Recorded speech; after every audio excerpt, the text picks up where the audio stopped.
Selamat malam Bapak, Ibu, Saudara kekasih. Jumpa lagi dengan saya, Putu Budi. Pas sekali 14 Februari, hari Valentine.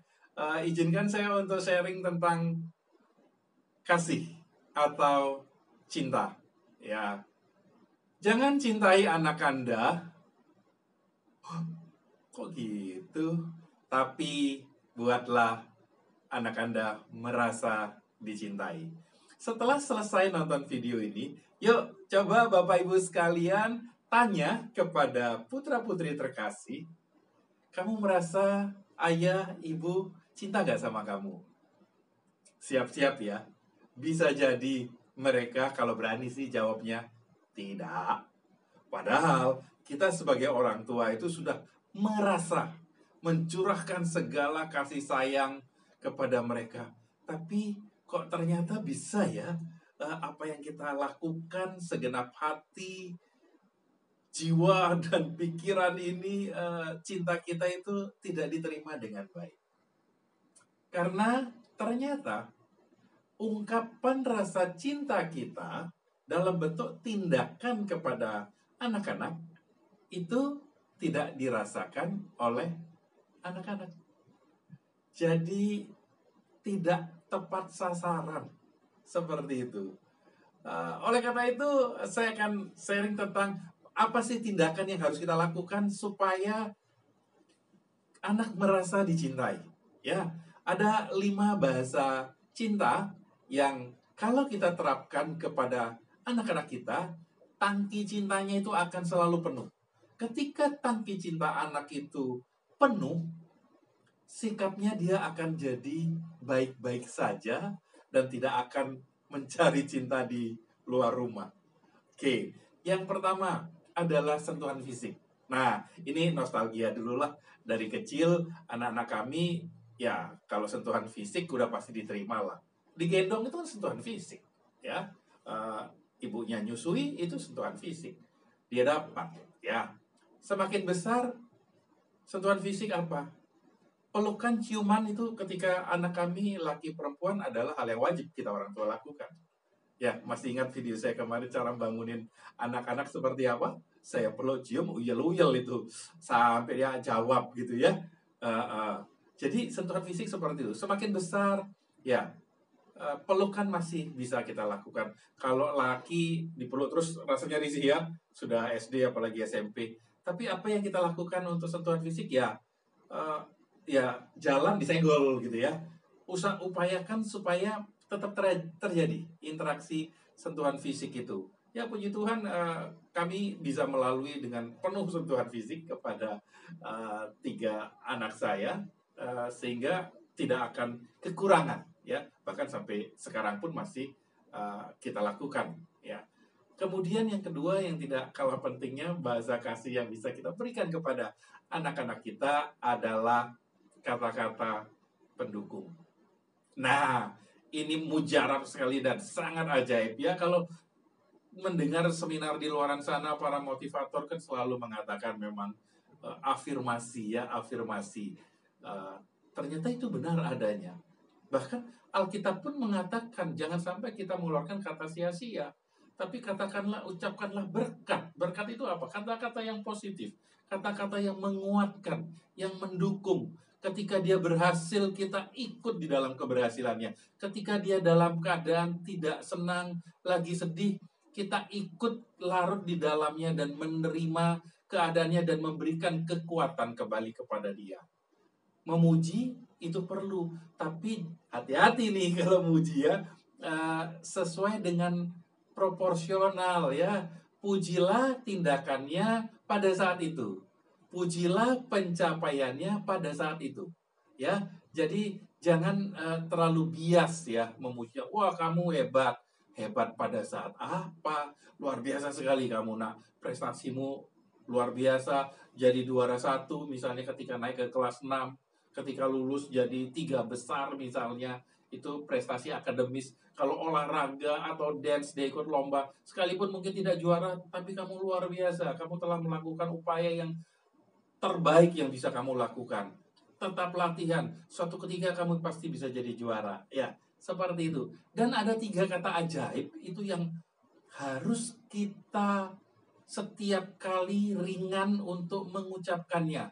Apa saja itu? Yang pertama, tolong, minta tolonglah ya, jangan sebagai orang tua. Nah, sana, ambilin papa minum, cuci sepatu, buka pintu, tutup pintu, seperti itu. Tapi upayakan dengan kata tolong di depan dan diakhiri dengan ucapan terima kasih.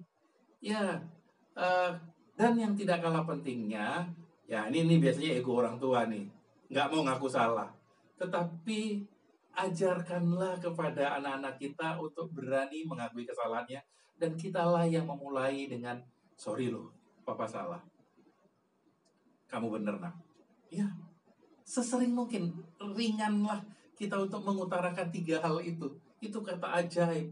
Bukan hanya buat anak, buat pasangan dan buat keluarga di luaran sana juga kita bisa pakai 3 kata ajaib itu. Ya, saya ulang, tolong, terima kasih, dan maaf.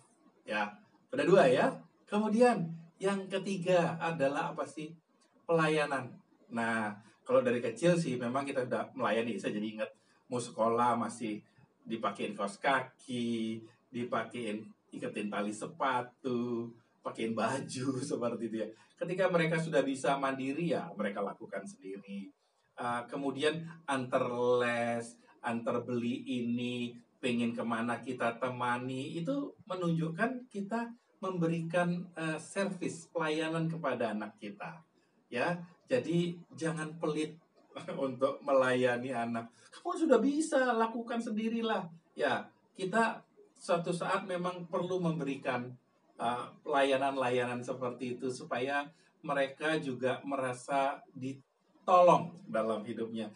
Ada tempat dia bergantung. Cuma ya hati-hati, jangan sampai sudah sampai besar kita layani jadi terlalu manja gitu ya. Ini bukan masalah manja atau tidak, tapi saya sendiri punya nostalgia yang sangat menyenangkan ketika saya dilayani oleh almarhum mama saya. Apa itu? Waktu makan. Makan saya ingat tuh bukan hanya diambilin nasi sama mama, tapi sama lauknya.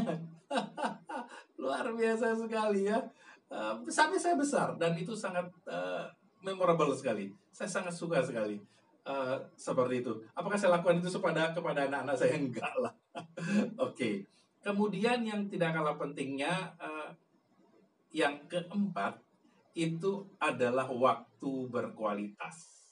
Nah, waktu berkualitas ini berbanding lurus juga dengan frekuensi ya, waktu kuantitas waktu yang berkualitas gitu. Jangan hanya mentang-mentang mengatakan yang penting kan anak saya ada waktu seminggu sekali, waktu yang berkualitas ya cukuplah seminggu sekali. No, waktu yang berkualitas juga kuantitasnya harus tinggi ya. Jadi kualitas, kuantitas itu mesti oke ya buat anak-anak kita. Karena parenting ini, Bapak Ibu sekalian, sekali jalan ya, one way ticket, nggak bisa return terus mau ulang lagi, udah nggak bisa. Sekali kesempatan hilang ya sudah, hilanglah dia ya. Oleh karena itu pastikan ketika masih ada waktu, berikanlah itu yang terbaik yang bisa kita lakukan. Saya antar anak sekolah itu sampai mereka bisa naik motor sendiri ya. Kokonya udah SMA, kita berikan sepeda motor. Sebelumnya saya atau mamanya yang antar sekolah. Jadi memang kita berikan waktu yang berkualitas itu, rekreasi ya.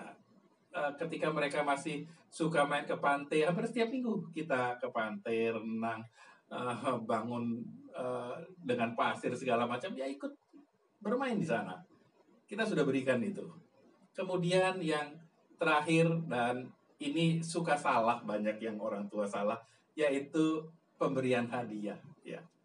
Baik ya, tetapi jangan sampai pemberian hadiah ini justru sebagai obat rasa bersalah karena kita tidak memberikan kasih yang lain. Anak itu butuh semuanya. Cuma semakin dewasa, semakin besar, akan terlihat mana yang dominan. Ya, Bagaimana kita tahu cara yang dominan anak saya ini sebenarnya bahasa kasihnya apa sih? Dari kecil dia akan belajar bahasa kasih dari orang tuanya. Kalau orang tuanya itu kata-kata pendukung yang sering diucapkan, pelayanan yang sering dilakukan, anak juga akhirnya akan mengikuti irama itu. Ya, tetapi semakin besar biasanya ada yang menonjol 2 atau 3 dari 5 bahasa kasih itu. Kita bisa lihat dari caranya dia bicara. Kalau misalnya, Pak, Papa kok sudah nggak pernah lagi sih nemenin Cici belajar misalnya. Oh, berarti dia perlu waktu yang berkualitas. Tuh, Papa komplit banget ya, nggak pernah beliin oleh-oleh dari keluar kota. Aha, dia itu berarti butuh pemberian hadiah. Ya, begitu juga, kok sekarang nggak pernah dipeluk sih? Nah, artinya dia butuh sentuhan fisik. Oke. Nah, kalau sekarang anak-anak kita bermasalah, ya, coba diperhatikan. Jangan-jangan, ya, bahasa cinta mereka kita tidak pernah penuhi.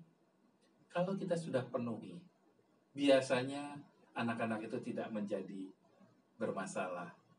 Oleh karena itu, yuk kita lihat ke dalam di keluarga kita, apakah 5 bahasa cinta ini kita sudah berikan kepada anak-anak terkasih kita, sehingga tangki cintanya penuh, melimpah ruah, sehingga kelakuannya jadi baik, dan tidak mencari cinta di luar sana.